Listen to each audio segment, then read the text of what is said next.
Kuwani waa lamaane Soomaaliyeed oo ku geeriyooday qaraxii ka dhacay Hotel Africa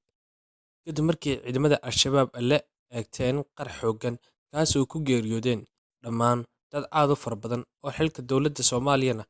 aad muhiim uga ahaa. Haddaba runtii dhacdadan ayaa noqotay mid baraha bulshada saameyn ku yeelatay. Haddaba 24 saac la soo dhaafay waxa la isla dhex qaadiyay lamaanaha Soomaaliyeed ee ku geeriyooday isla hotelkaas Africa maadaama ay ku jireen xilli wacan oo runtii ahaa guur isguursadeen maadaama ay ku jireen 7 bixii arooskooda halkaasna ay ku naf waayeen. Haddaba aabbaha dhalay oo ka warramay kuna dheeraaday arrinkaas ayaa telefishinno badan u hawlgalay si ay arrinkan wax uga ogaan lahaayeen. Haddaba aabbaha Soomaaliyeed ayaa ka warramay in dhacdadaas uu runtii aad uga naxay kadib markii 4 galabnimo isagoo gurigiisa jiifa la soo wacay, saasna ay ugu sheegtay inantiisii in hoteelkii ay deganayd qarax ka dhacay. Haddaba nasiib darro aad u weyn weeye in runtii waalidkii carruurtaadu ahayd ee lamaanaha farxaddana ku jiray isla wiiggaas lagu soo sheego wax ka yar 10 minute geeridoodii. Haddaba sidoo kale waa dhacdin aad saameyn ugu yeelatay dadka Soomaaliyeed. Haddaba dhacdadan oo noqotay baraha bulshada mid lagu faafinayo 24 saac la soo dhaafay ayaanu hawlgalnay si aan warbixin igaga soo diyaarino maadaama nahay bahda xog bixinta wararka mar walba u taagan inaan si toosan igu soo gudbino xogaha rasmiga ka taagan baraha bulshada. Haddaba waxaan nila wadaagi doonaa muuqaal laga soo duubay aabbaha dhalay inanta oo ka hadlay BBC-da sidoo kalena muuqaal barta YouTube-ka lagu baahiyay. Haddaba saaxiibayaal muuqaalkan intaan iga soo gudbin waxaan kaa codsanayaa inaad channelkan subscribe ku samayso si sii gaaro hadafka 100 oo subscribe maadaama wax yar nooga dhow yihiin waad ku mahadsantahay. marka waxaan ka hadlayaa accidentigii u dhacay shalay 10 saac galabnimo ahayd oo ku dhinteen gabadheeda iyo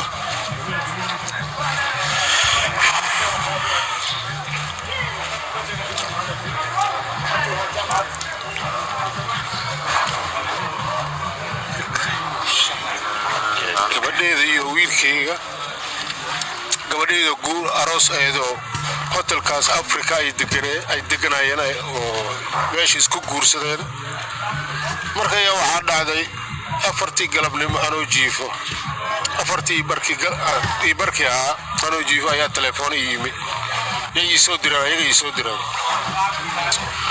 waxay igu yiraahdeen baaba qarax baa ka dhacay hotel Africa weeyaan. marka waxaan qarax sidee والله ما قانيت لكن قرح وين دحي marka anu maqlayo samaacada saas waa ayaa qaraxaas dhacay marka waxaan isku dayay marka inaan ordo aan laftirkeena meesha galo aan ogaado waxa meesha ka jiraan. meeshaan tagnay ani iyo xaaskeyga iyo wiilkeyga aan tagnay meesha waxa dhacday marka 4 galabnimo 5 wax dhiman ayaa sheekada meesha isku dhacday marka حبدية ماشي استاف صديو يقرحي وهوتل أفريقيا مثلا ماشي ولو قلواي أنا وأنا قلويني كوده لأن أنا وحنا أردبي أنا ديار وأنا نفسي ذي الخور عم شكله وأدعوي سمر مركب وحنا جوجنا ماشي إلا هبينكي لحصة أروح قبريو واحد انتي واحد نور أنا وربا وهايني لحسا هبينكي مركي لقاري ماشي حوغا حبدية يراتي قرحي وماشي يراتي وحي مركا نولا أو صعنا بكان صعدكا ويبحي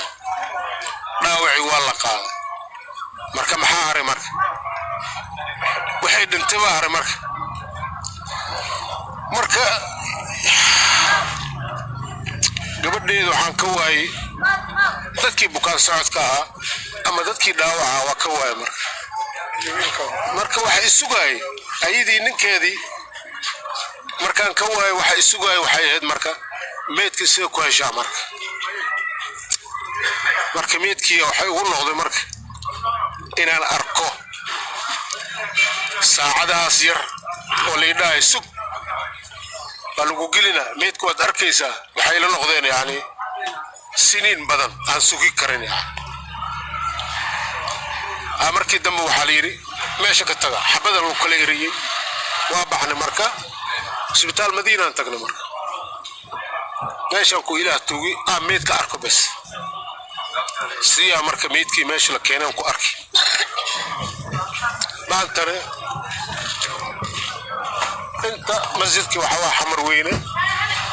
oo jaamacadda xamar weyne la yiraahdaa waxaa ku jiro meydka haddaan rabnaa waxaa sagaalkii barkii inaan ku dukano salaada janaasada masane inaan qaadno duugno aan jaziira geyno marka taas ayaana sugaysa bas ma jiraan yani maxay ku dhinteen say u dhinteen qafad weydiin karto ama qafad su'aal u geysan karto ma hay marka saas awgiis ayaan caruurteenu qaadanay waan dhaqaynaa annaga gacantaanu ku duugunaynaa anagoo dadba sugaynay waxaa waaye gabadheeda aroosay ahayd hotelkaas iyo ninkeeda waxaa la kala yidhaahdaa farxiye cali cumar wiilkana waxaa la yidhaahdaa cabdiraxmaan waxaa la yidhaahdaa fahad cabdiraxmaan aa la yidhaahdaa meeshay ku aroos galeen guurkooda meeshuu ka dhacay ayagoo isbuuc degan isbuucii labaad 2 maalmood ka qaateen 9 maalmood 9kii maalmood marka geeridooda soo kormartay marka saas ayaa